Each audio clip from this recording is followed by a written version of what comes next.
Igbo ndị ọma, ekele m ụnụ. Anyị alọghachila n'izu ụka ịkọrọ na akụkọ ọzọ n'ihe omume ufe ndị Igbo. Ọla mma.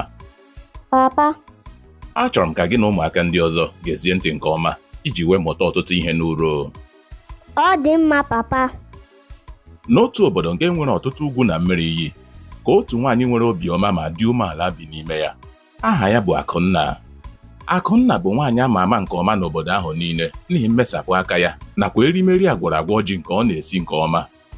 Isi ụtụtụ ọbụla, Akụnna na-eteta ụra tupu anyanwụ achake, chịkọta ihe ọ ga-eji esi nri ma sie ji agwọrọagwọ dị ụtọ nke ọ ga-ekesara ndị agbata obi ya. Erimeri agwọrọagwọ ji ya pụrụ iche n'etiti ndị ọzọ.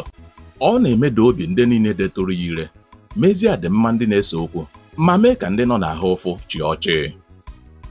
Otu ụbọchị, ozi wee rute obodo ha n'obodo Amakọhịa bụ obodo nọ ha nso, bụzi nke oke ọkọchị wakporola n'ụzọ kpụ ọkụ n'ọnụ. Ihe ndị ha kụrụ n'ubi na-akpọnwụ, mmiri iyi ha niile wee na-akpọkọcha dịka ndị obodo ahụ nọzi n'oke agụụ. Obi Akụnna wee jupụta n'ọmịiko n'ihi ndị obodo Amakọhịa. O kpebiri ime otu ihe pụrụ iche. Akụnna kpọkụrụ ndị obodo ya ịpụta n'ogbe nzukọ obodo. Ọha obodo wee zukọ. Ndị enyi m, ndị agbata obi anyị ndị Amakọhịa na-agabiga ahụ ụfụ kpụ ọkụ n'ọnụ